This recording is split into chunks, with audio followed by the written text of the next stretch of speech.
Good morning, good afternoon, good evening. This is Keith Everett, and today I would like to just quickly talk you through this book, Love Yourself Deeply. I'm just going to do a very quick book review.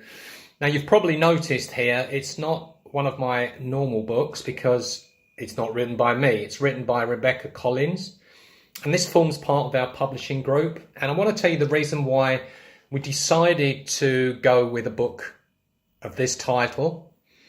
Because there are not a lot of great books around on the subject of loving yourself.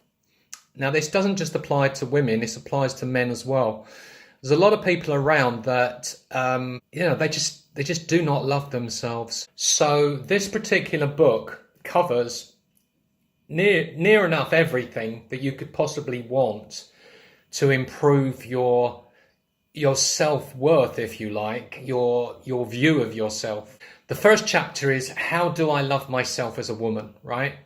Exactly how can you love yourself? How can you think more of yourself? It's very deep, this book. I mean, that's basically why it's called Love Yourself Deeply.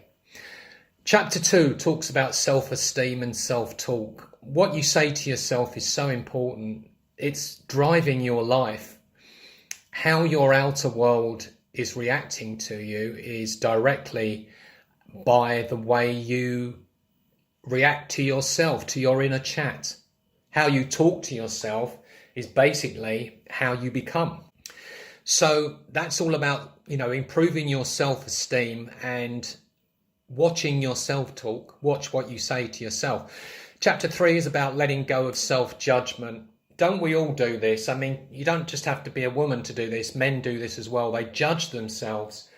And often or not, we're not looking at ourselves through the right glasses. We tend to sort of down ourselves, put ourselves down, and not give ourselves the credit that we deserve.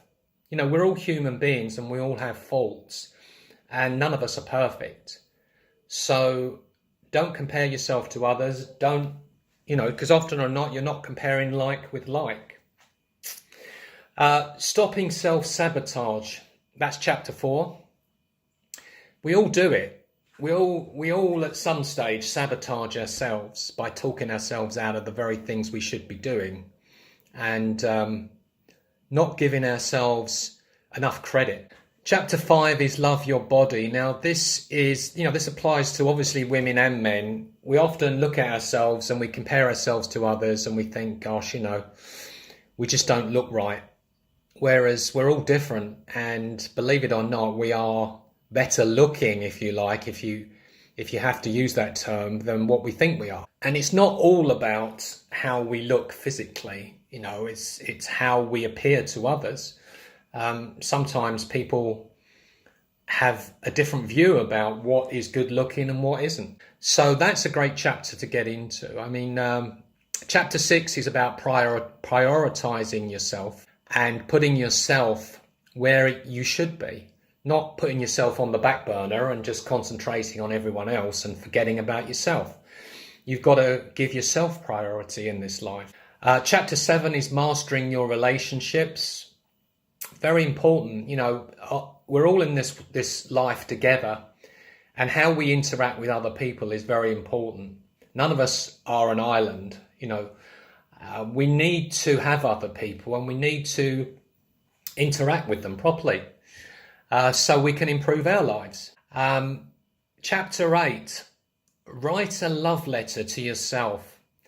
Now, in my view, this is an incredible chapter to this book. And I think that you are really going to enjoy that, because it gives you a chance to, hopefully after you've read the book, it gives you a chance to write a true letter of what you think about yourself. Chapter 9 is practicing self-love, putting it into practice. So this is 138 pages. It's available in paperback and it's also available in Kindle version on Amazon. All of the Amazons it's available. You can click the link below this video and go and check it out. I am 100% sure that once you've read this book, you are going to feel a lot better about yourself. Okay? This is Keith Everett signing off. I hope you've enjoyed this very quick video. Don't forget to click the link below and get yourself this book on Amazon.